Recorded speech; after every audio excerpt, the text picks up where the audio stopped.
Oh, I'm sorry. I was looking at the next one. The wrong match? You That's jumped the gun run? one. Another fan favorite, RICO SUAVE. Yeah, Rico going to be coming out to the stage. He'll be playing up next. You know, he had kind of a late entrance today. You know, he didn't make it on time, was busy spotted at the gym late last night. You know, getting a few reps in, eating a half a dozen meatball sandwiches to try to keep that calorie count up. You know, he's been working out. But, yeah, he ended up making it today, and now he's all the way in the top 8. So, yeah, Rico, as we said, the Killer Instinct Cup World Champion from last year, and his expertise with Gargos is absolutely ridiculous. If you ever drop by his stream, he's been playing Gargos for the past, like, month and a half. Yeah. And showing off some stuff with the character that we did see earlier today in tournament that's a little nutty. Yeah, and his opponent, another super, super tough player to beat. He had a crazy streak in the earlier part of this year. Of course, representing CIRCA, it's going to be Nicky. Man, his Fulgore and his Mira today have been absolutely excellent.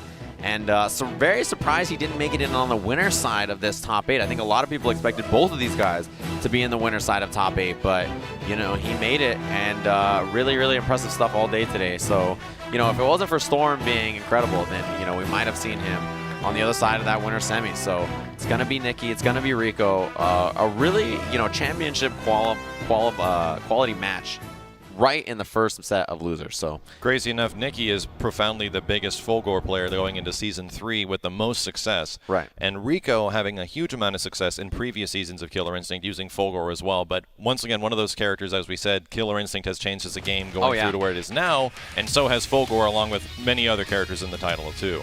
So I don't think we're going to see, I would like to say we're not going to see any Fulgore on Fulgore. I haven't seen Rico play Fulgore in quite some time, even though, all of a sudden, the bot, all of a sudden. Dang, just like that. I mean, look, Rico, as you mentioned, he had a ton of success with Fulgore in Season 1 and Season 2. I mean, Season 1, like, not a lot of people were playing it. No, he really was not a very popular he was character. a functionally completely different character. Then he got a big upgrade. He got that Intel Pentium 2 processor. He's been desperately needing. Yeah, and then he was like Ryzen before, you know, a little disappointing in Season 1 maybe to some people, but now definitely a threat, you know. He's got a little bit different in the zoning, but he's a very powerful character, so we'll see if this is a button checker, if this is the real deal. You know, Rico, of course, he's one of those. He goes to the character select screen, he hovers over Shinakuma, and, you know, like Shadow Fulgore, and like all this other stuff. And all these characters he never plans on playing. Yeah, and Shadow Jago, another character that we haven't really seen in this tournament yet as of right now. That's also super powerful, but most of the time in big tournaments, it's usually Rico using Shadow Jago. Yeah, there are definitely other Shadow Jago players, but, you know, he had a lot of success with that character last year at Killer Instinct Cup, so it's going to be interesting to see. But yeah, Rico all the time, he'll button check or hover or do whatever over like a billion characters, and then he'll just go right back to Gargos. So, you know, it's the slow game. It's Gargos. He's so much fun. That's the problem, is that you get to chuck Jerry and Larry at people. I wonder if everybody has different names for their minions. That's fine. Yeah, because we all know, because if you have an appropriate name, we all know exactly which one you mean. Yeah, exactly. If your naming is on point, like, you should know which one is which. It should be very obvious. I find it interesting this build deleted idol.exe. Yeah, it's just he's not around. He's gone. You know, character portraits, not a big deal. You don't need to see what he looks like. So Rico, you know, doing the normal Rico thing. He's waiting for Nicky to lock into those Circa-colored Fulgore outfit, and then he's gonna sit here, consider his life, decide what, you know, maybe today's a leg day, maybe tomorrow's a leg day. You know, it's a tough decision. As you said with Nicky earlier, he did use Mira quite a bit in tournament as well. So, wow, is today going to be a leg day? He's really going to do it. I feel like there's like almost 100% chance he goes to Gargos. Yeah. You know, just entertaining the thought.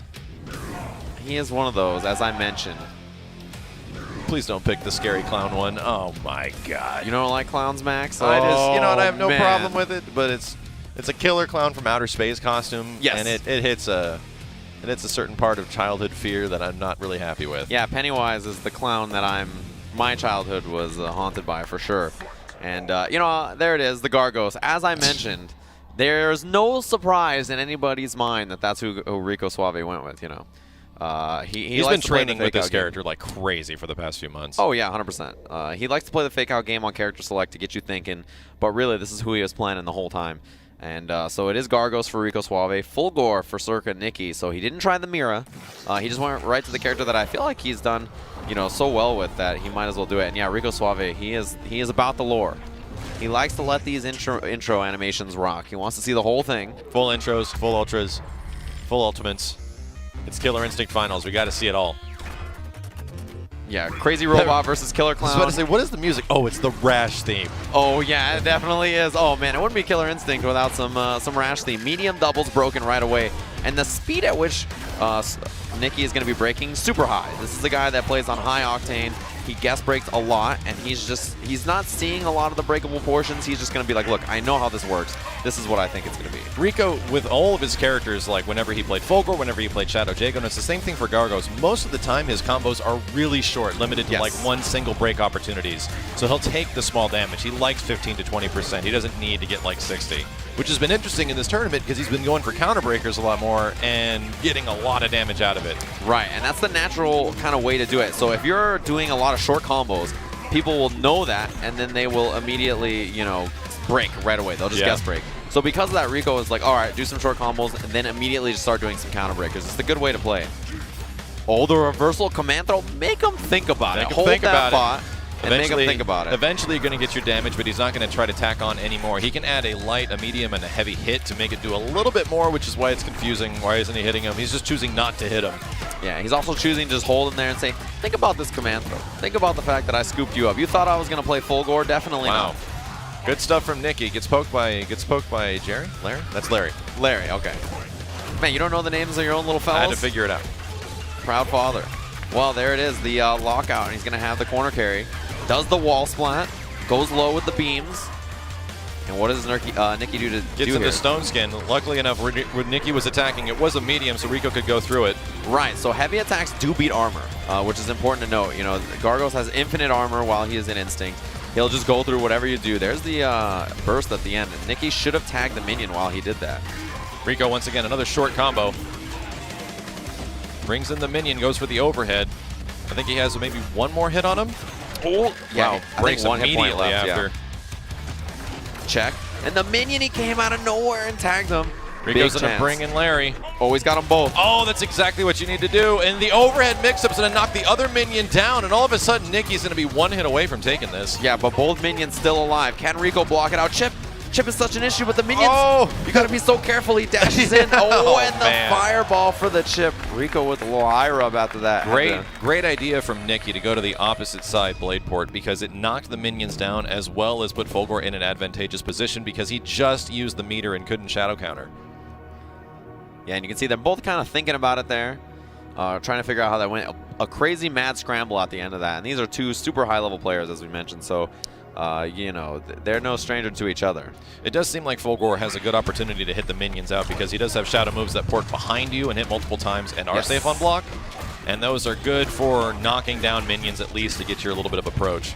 Yeah, the main two ones that you're going to see, his blade dash is pretty decent at it. The fireballs can help out, and as well as the teleport behind, as you said, and then go for mix-ups or damage. So, yeah, all those are definitely a threat for the minions. Huge whiffed uppercut from Nicky. RICO choosing not to go for big combos, instead short damage. He almost uses Gargos like he's just a raw command grab character. Yeah, I mean, he is a really mobile Zangief in a way. Right, he's a grappler, summoner character, right? He has both those things. Man, wake up heavy kick from RICO. It destroys projectiles. So interesting that it worked on the wake up heavy. Linker is broken. And you see RICO flying around in the air, trying to be hard to pin down as Fulgore. Double dive, very convincing start to the first game. Is he going to pull out a minion in the end? Nope, just goes for the damage. Yeah, he gets the minion after the command throw, which is a pretty nice trade for him, right? He gets to close out that round and get a minion. Well, the minion didn't get clipped there. He's a short fella, so it's not a big deal. Ducked right under that forward heavy punch. And now both of them out, puts them behind. Nicky does have the meter to get out of there, but is he going to use it? Where the hell is Gargos going? Yeah, flying up in the air, trying to put the minions behind Nicky. That's the goal a lot of times. You get the minion behind, so that way Nicky can't swing at them. So that's a good strategy for Gargos to do, but now he lost the little fella. He'll be able to summon him again if he wants. And he does, and he covers with that overhead minion. Yeah, bounces them out of the air. He's up there somewhere. Uppercut, but the minions are coming. Got to be careful. And the shadow, that's going to hit both of them. So, one hit point left on the Shadow Fireball. Genius to get rid of him. So both minions down the mix-up. Rico, what'll it be for Nicky? Oh, he gets command thrown, and Rico's in a great position. Nicky just lost his instinct, but still has about 4 pips to work with, so that's one shadow move. Ooh, the reset. Perfect spacing. Comes down and gets the chip. And a weird wake-up laser from Pretty sure he wanted heavy uppercut. Yeah, that'll happen. Instead. You know, sometimes you just get the misinput. These things happen. But now one apiece, so Rico really a controlling game, and that's what you can do, right? This character, control-based grappler and zoner. So that's what he's looking for. Wants the minions out, wants to try to dictate the pace. I do wonder if Nicky is considering a character switch just to get that burst damage to do as much as possible with a character like Mira, but at the same time, Fulgor's got teleports and can get past the minions if he wants. Right. But it's just a matter of establishing space against the opposition. You just got to make them afraid of something you're going to do. And this is a good way to start. You're going to get full combo right at the beginning. Oh, baits the throw. Overhead reset, Nicky. Now he's moving. And he's grooving. You got to be careful if you're Rico. This is a tough spot, and this could be the life bar already. This is the toughest thing of Gargos. He has no good wake-ups. Oh, you see the escape with the dash. That was so smart. Okay, command throw. He's got a little bit of damage on this life bar at least. Making an approach. Here comes the first minion. And the uppercut right away. He didn't even have a chance to hit the ground. Yeah, so the minion lost a life point. Just starts the round with uppercut. And you know that's got to be frustrating for Rico. Hits the minion. He's out of there. Rico, no bar. He is stuck. He has no way to deal with this now. Nicky's taking some huge risks, and they are absolutely paying off right now. Oh, look for the counter breaker immediate burst. Rico, this game might be a wash for him. This is looking really, really tough. That was essentially a free second counter breaker for Rico because he had instinct, so he does able to conserve a little bit more, but man, he's going for some really preemptive counter breakers here, and that was all in favor of Nicky. Extremely dominating match. Yeah, 100%, and that was... Look, Nicky landed about like 5 or 6 really good resets, the overhead resets in the middle of the combo, and you're sitting there looking for something to break. Yeah. So you're like, all right, that was a light linker. This is a, oh god, an overhead, and you're just not ready for it. So that's what happened to Rico there, and he got a little ahead of himself, I feel like, with some of the breakers. And it just gave him a few of those combos. Cross up. Oh, it stayed in the front, actually. You can make that cross up or not. If it crosses up, it will beat the uppercut. So that's why it's so good against Fulgor in a lot of those scenarios. This time, Rico getting the first hit and damage. Nicky jumping over the mix-up. Yeah, and there it is. These resets have been a huge problem for Rico. Nicky choosing to go for the uppercut, just maximizing his spin speed to get a little bit more pips. Here comes the first minion. Where's the mix-up? Oh, just, yeah, right out of the sky. Normally, I believe you can actually combo after that. It looks crazy. Yeah, especially if you have instant cancel, it's very easy to do. Oh, gonna take out the minion, but he risked his life to do so. Larry did his job. Poke the robot. That's his job description. When he signed up, poke the robot. Poke the robot. All right, Chip will do it here, but instead spends it on the minion, so Nicky gonna escape, and there's the punish. This gives Rico an opportunity to get some hits in here, build a little bar for himself. Yeah, Fulgor, not a traditional character, doesn't have regular meter, so you can just kind of get as much bar as you want. Oh, okay, opened up Rico low, heavy, but the break immediately on the double. Super risky. Heavies are a nightmare in high-level play, whether or not you're going to or not. Yeah, it's very risky. Do you take the chance or not? And man, Nicky's guess breaking is becoming a big issue for Rico. There it is. It could be a shadow. He's going to maximize to try to get as much damage, and it barely takes the life bar. And man, he is one of the most dangerous things about Nicky, right? Is that he plays with belief in everything he does. Yeah, everything's going to work, and it usually does. And it usually does, and that is really frustrating to play against. You know, Rico's got to be sitting there thinking like, man, this guy is right about everything. Wow. Oh, command throw. He went for, I think he just used his meter because he was trying to get a shadow counter. Oh, went for the, oh, he's coming from behind. Stab. Poke the robot, Larry. Combo? Oh, the burst, actually. The burst looked like it comboed, and the uppercut, but the poke. Wow. Gotta watch out for it. The little fella on the backside was a big savior for RICO SUAVE. MVP of that match was absolutely Larry. Every single time Nicky got a combo, he got stabbed in the back. Yeah, very important. So, you know, that's the thing, right? If the minion is behind you, you can't hit him. So the minion will walk up behind you and be a huge pain. And there's not much you can do about it. You can't swing behind you a lot of times. As you know, in fighting games, why would you ever need to hit right behind you? The bigger minion will kind of hover around your main character while, yeah, the guy will actually stab you in the back. So they can cover both ends if you get both at the same time, but a lot of players nowadays are just trying to snipe the minions out as quickly as possible. Because once they're gone, Gargos is a much weaker character. Yeah, much easier to fight solo compared to when he has the minions out. And he will be able to summon here.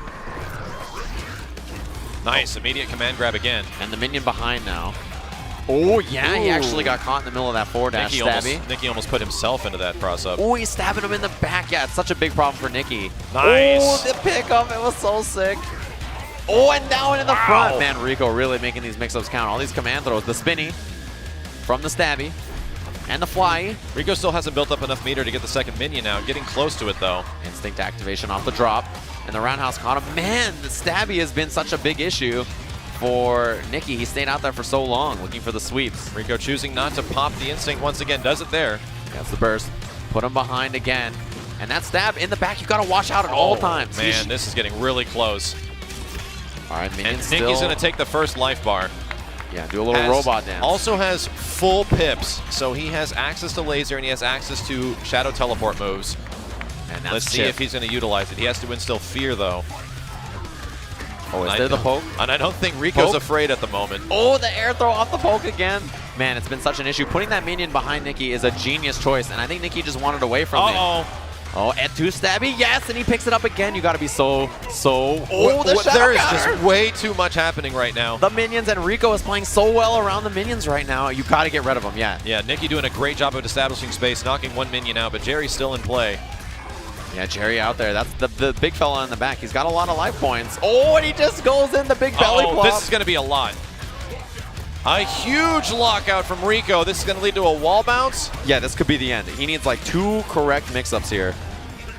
Rico, the drop, and he got caught by the minion shadow.